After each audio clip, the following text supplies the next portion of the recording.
السلام عليكم ورحمة الله وبركاته. بسم الله الرحمن الرحيم. الحمد لله والصلاة والسلام على رسول الله محمد صلى الله عليه وسلم. أما بعد، بتوفيق الله تبارك وتعالى وقدرته ومشيئته tunaendelea na darasa yetu ya 14, darasa ya kusoma misingi ya marwatu wa hadithi, tukiwa tupo katika rawi ambaye anaitwa Al-Layth ibn Sa'd, katika hadithi inayosema hadathana Yahya ibn Bukairi qala hadathana Al-Layth. Tulipita hadithi ya mwanzo ambayo ni hadithi aliyosimulia Imam al-Bukhari kutoka kwa Al-Humaydi Abdullah ibn Zubairi قال حدثنا سفيان قال حدثنا يحيى بن سعيد الأنصاري قال أخبرني محمد بن إبراهيم التيمي أنه سمع عن قمة بن وقاص الليثي يقول سمعت عمر بن الخطاب. تكاجا ketika hadithi ya pili قال حدثنا عبد الله بن يوسف قال أخبرنا مالك عن هشام بن عروة عن أبيه عن عائشة أم المؤمنين. أساسة ketika hadithi ya tatu قال البخاري رحمه الله حدثنا يحيى بن بكير قال حدثنا الليث. الليث ndio rawi ambaye sisi tupo katika kumzungumza kwenye darasa yetu ya 14. Ni nani Al-Layth? Al-Layth anaitwa Al-Layth ibn Sa'd ibn Abd al-Rahman Abu al-Harith, ambaye yuko katika tabaka namba 7. Al-Misri. Al-Layth ibn Sa'd alikuwa akiishi katika nchi ya Misri, kizaliwa mwaka 94 Hijiria na inasemekana 93. Inawezekana katika darasa zetu ambazo zimepita tukawa tulizungumzia hii miaka na ina ishara katika jambo gani. Al-Layth ibn Sa'd alizaliwa wakati ambao masahaba wa Mtume sallallahu alayhi wasallama, hata kama ni mmoja bado yupo, bali inawezekana zaidi ya mmoja bado yupo. Baadhi ya ahli al-ilmi wanazungumza, au baadhi ya ahli al-ilmi wanazungumza kuwa mwaka wa mwisho wa masahaba ni mwaka 110. Baadhi yao wanaona ni mwaka 100 tabani. Kwa hiyo rawi yoyote ambaye kazaliwa kuanzia mwaka 110 kujia chini, basi huyu alizaliwa wakati ambao masahaba wapo, wala haimaanishi kuwa yeye atakuwa katika matabiina, kwa sababu inawezekana kazaliwa katika wakati wa masahaba lakini tayari mpaka anapata maarifa na uelewa masahaba wanakuwa wameshaondoka. Kwa hiyo yeye anakuwa sio mwenye kupokea kutoka kwa masahaba. Na mara nyingi marwat katika nyakati zao za kufa ndiyo kuna miongozo ya kubainisha tabaka yake. Mfano, Al-Layth ibn Sa'd kafariki mwaka 175 na inasemekana 74, wakati wa masahaba mpaka mwaka 100 au 110, na wakati wa mwisho matabiina ni mwaka 150. Yani mwaka wao wa kufariki taban katika aghlabi, yani kuanzia mwaka 150 kujia chini, huo ndio mwaka ambao wamefariki, au ndio mwaka wa mwisho kufariki waliokuwa katika matabiina. Yote ambaye atakuwa kuanzia mwaka 160, mwaka 165, mwaka 100 na kadha, ina maana huyu yeye hata ingia katika matabiina, ataingia katika matabiina lakini katika daraja ya kwanza. kuanzia taban mwaka 160, 70, 75 kama ambavyo hapa yuko Al-Layth ibn Sa'd. Kwa hiyo anaweza kuwa kazaliwa wakati wa masahaba lakini kafariki katika wakati hasa watu wa tabi'in, na maana huyu hakuwahi kupokea kutoka kwa masahaba aslan. Kwa hiyo hii ni nukta ambayo tulishawahi kuibainisha katika baadhi ya durusi zetu, na huenda katika misingi ya marawat, na huenda tukawa hatujaibainisha bado, lakini ifahamike hivyo. Kwa hiyo mwaka wa masahaba ni mwaka 100 mpaka 110, mwaka wa matabiina mpaka 150, atba'u tabi'in 220, wote waliofariki kuanzia mwaka 220 na kuendelea.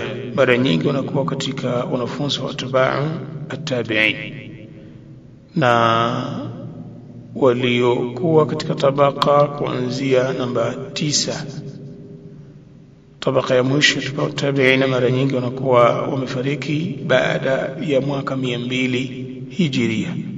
Kwa hiyo ukija katika wanafunzi wa tabi'in ambao ni tabi'in, hawa wanakuwa wao wamefariki kuanzia mwaka 220 mpaka mwaka 303 katika mwaka wa Imam An-Nasa'i.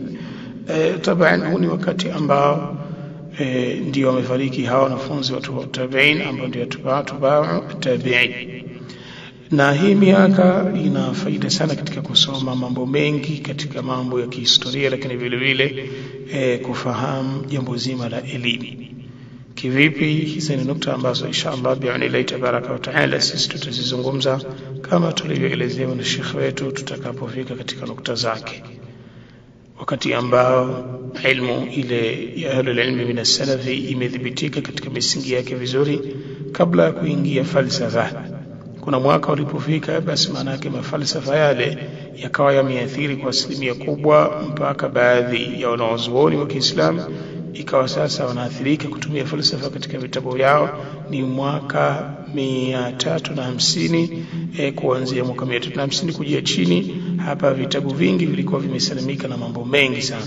Kuanzia hapo kuja juu, kwa mujibu wa kile tulichosomeshwa na Sheikh wetu Abu Muhammad Ahmad ibn Muhammad an-Najashi, ina maana sasa hapa tayari watunzi wa vitabu wakawa na wao sasa watumia kawaida za kifalsafa, na wale ambao wamesalimika katika kuishika misingi ile ile iliyokuwa kwa wakati huo bila kuongeza masuala haya ya kifalsafa, ina maana wakabakia na utunzi wao wa vitabu.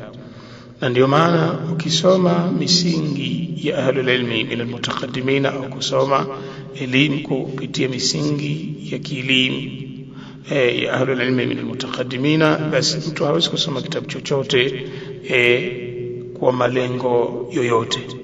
Hata vitabu vya kiitikadi na vitabu mbalimbali, kuna miongozo maalum juu ya ahlul ilmi ambao hawakuathirika na kutumia mafalsafa katika vitabu vyao, kwa sababu falsafa yameleta athari na jambo zito sana katika upande wa dini, hasa katika kupelekea baadhi ya watu kufanya tawil katika majina ya Allah tabaraka wa taala, na baadhi ya akhta za kiitikadi na baadhi ya akhta za mambo mengi sana. Kwa hiyo hii miaka kuifahamu kuna faida, na watu wasoma miaka katika elimu za tarikh kwa ajili ya kuelewa mambo mengi sana, kuanzia nyakati za kufa ahlul ilmi, mabadiliko ya kisiasa, serikali ya Kiislamu kwa wakati huo.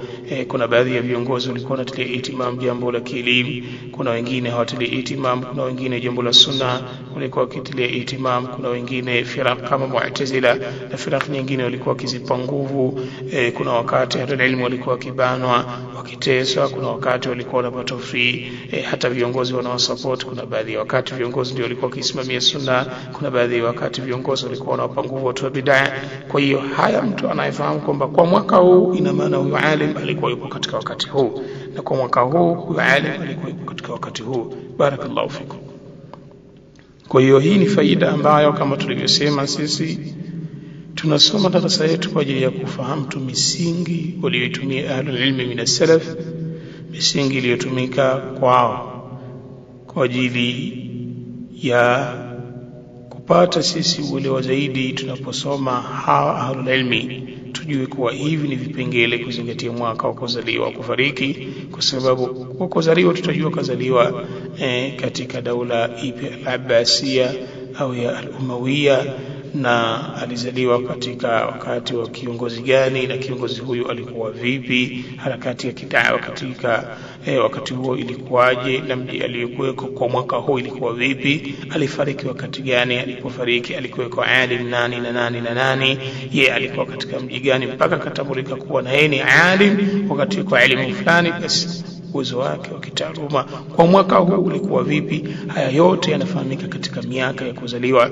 na miaka ya kufariki. Na ndio maana sisi barakallahu fikum mara nyingi kila kipengele katika kilichoandikwa ndani ya kitabu cha historia, kuanzia taratibu za maulama, kuanzia vitabu ambavyo vimeweka historia kwa upana kama Sira Alamin Nubala, au vitabu vya tarikh kama vile kina Imam al-Bukhari na tarikh nyingine za ahlul ilmi, kina Khatib al-Baghdadi, kina Ibn Jarir al-Tabari, na baadhi ya ahlul ilmi walioandika katika ilal kama Daraqutni au Ibn Abi Hatim walioandika katika tabaqat kama Ibn Sa'di, na wengine maulama walioandika juu ya marwat, walioandika juu ya tarajim za ahlul ilmi. Kila walichokiandika katika ibara zao, basi ndani yake kuna kitu katika kuelewa fani ya marwat au misingi ya kielimu katika upande wa fani ya hadithi au tarikh.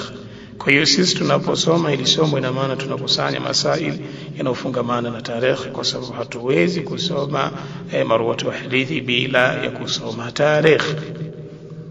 Lazima sisi somo letu hili linafungamana na misingi ya mustalah al-hadithi, misingi ambayo kuna kadhia ni za kitarikh na kuna kadhia nyingine ziko katika nukta nyingine. Kwa hiyo sisi tunasoma tarikh, sisi tunasoma misingi ya mustalah al-hadithi, tunasoma ilmu al-ilal, tunasoma ilmu jarh wa ta'dil, tunasoma ilmu au masaili ya tabaqat, na tunasoma vipengele vingi kwa wakati mmoja, na ndio maana tunagusa baadhi ya nukta na tunazielezea vile vile. Nasallallahu tabaraka wa taala an yuyassira lana wa an yuthabbitana fi hadha al-amr. Allah tuthibitishe tuweze kuelewa zaidi. Kwa hiyo tupo katika mwaka aliyozaliwa na mwaka aliyofariki, na hayo ni maelezo ambayo sisi tumeyatoa kwa alizaliwa wakati wa masahaba na alifariki wakati wa atba'u at-tabi'in, na yeye tabaka namba 7 ni katika atba'u at-tabi'in, tabaka ya kwanza. Hawa ni kina Imam Maliki, kina Shu'bah ibn al-Hajjaj, kina Abu Awana, yani hawa ni katika wale wa mwanzo waliochukua ilmu kutoka kwa matabiina wakubwa sana. Al-Layth ibn Sa'di ni katika wanafunzi wa Nafi', Al-Layth ibn Sa'di ni katika wanafunzi wa Muhammad ibn Shihab az-Zuhri. Al-Layth ibn Sa'di baina yake na Mtume sallallahu alayhi wasallam katika baadhi ya hadithi kuna watu wawili tu, yani Layth mmoja katika matabiina, sahaba Mtume sallallahu alayhi wasallam. Al-Layth ibn Sa'd ni katika watu ambao walikuwa wakiishi Misri. Yeye ni thiqatun thabtun faqihun imamun mashhur.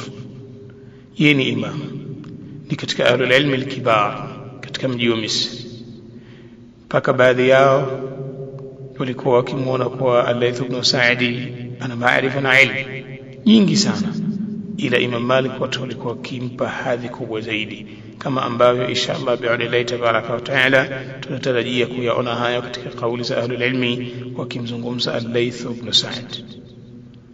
Sisi tuangalie katika siri A'lam Nubala, Imam Adh-Dhahabi akimzungumza Al-Layth ibn Sa'd anasema kana Al-Layth rahimahullah, alikuwa Al-Layth ibn Sa'd faqih Misr, alikuwa ni faqih wa Misr wa muhaddithuha, na alikuwa ni katika ahlul ilmi ambao wanasifikana wao ndio waliobeba bendera katika fani ya hadithi.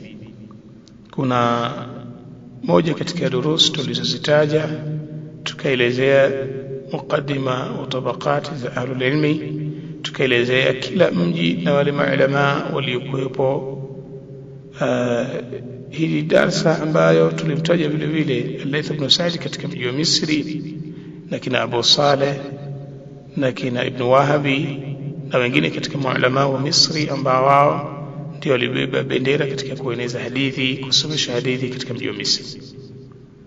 Kwa hiyo vile vile Imam Adh-Dhahabi fi Siyar A'lam an-Nubala akimzungumza Al-Layth ibn Sa'di kwa ni katika watu ambao walikuwa muhaddithuha, ndio muhaddith ali wafanya hadithi katika mji wa Misri. Halafu kuna neno wa muhtashimuha, taban mimi silifahamu hili neno, raisuha, lakini alikuwa yeye ni katika marais, katika watu ambao ni viongozi kwenye jambo la elimu.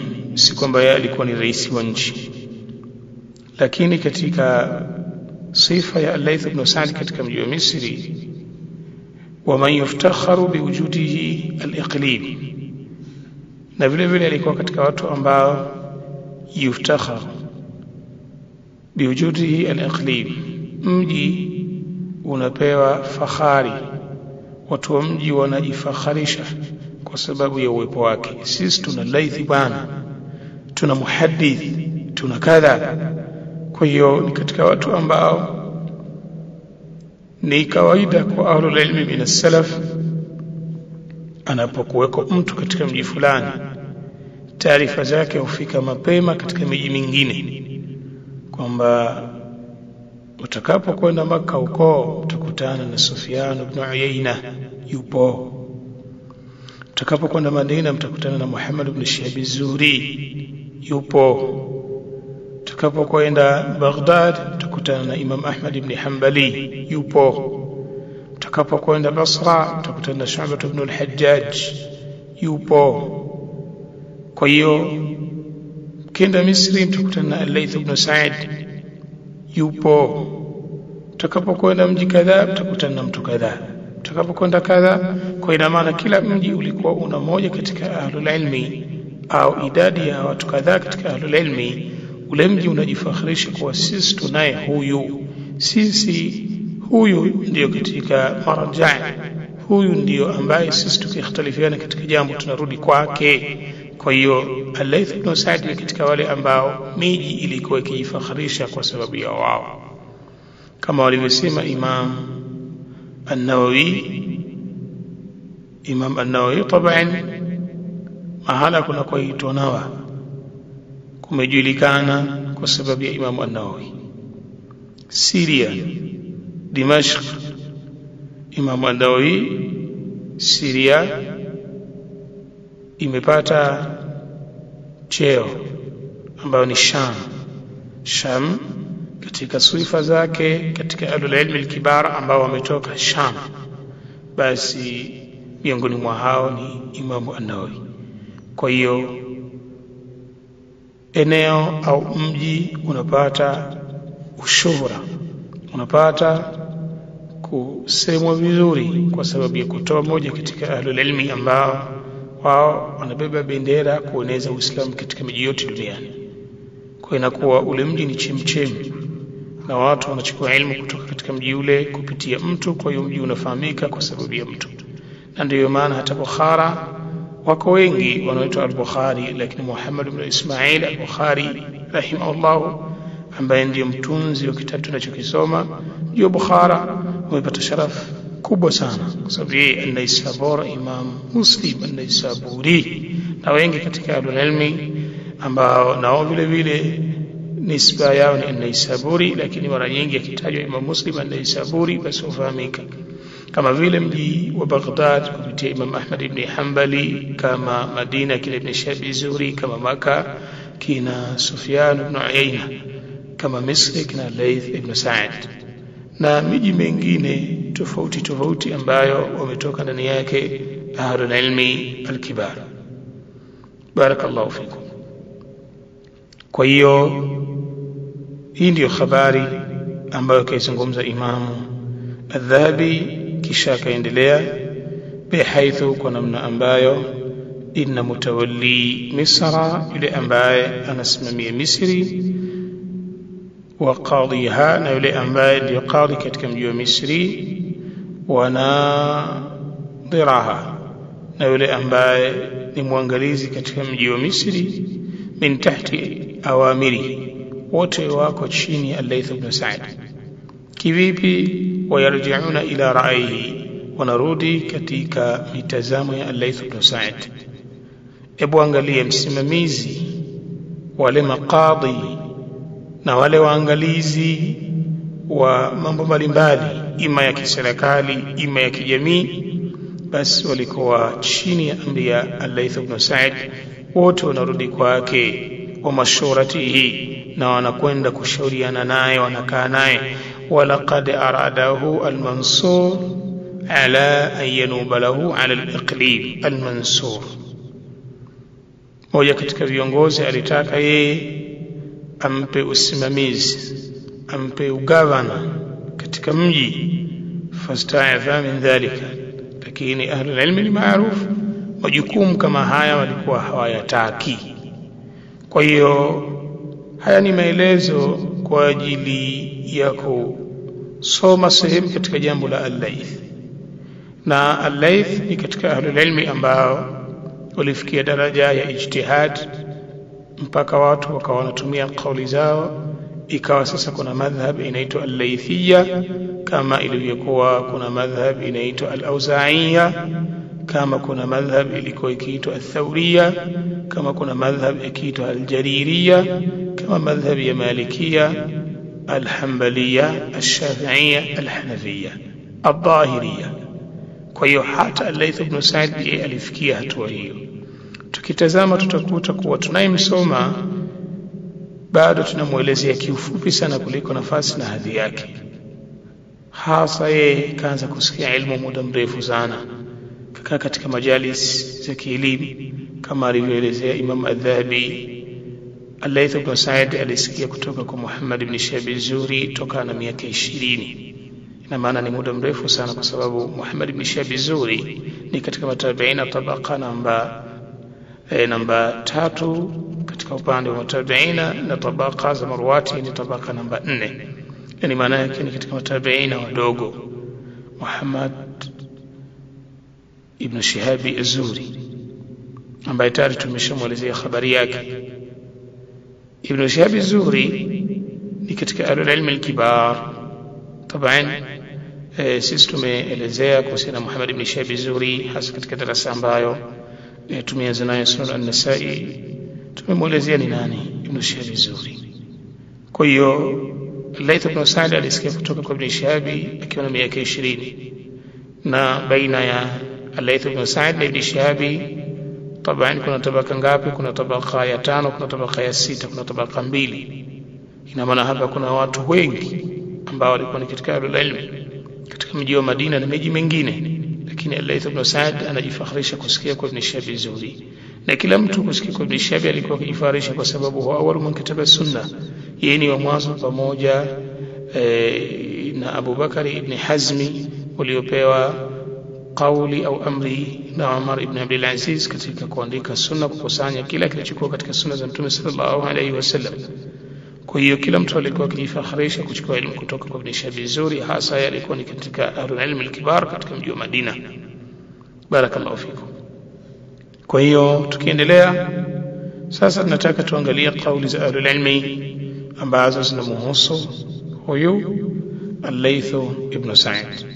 Baada ya kusoma utangulizi wa baadhi ya masail, baadhi ya mambo ambayo yanamhusu yeye, tukaona kuwa Al-Layth ibn Sa'd kazaliwa mwaka gani, faida ya kufa mwaka wa kuzaliwa, na kafariki mwaka gani, na habari ambazo zinasifikana au zinaelezewa kuhusiana na huyo Al-Layth ibn Sa'd.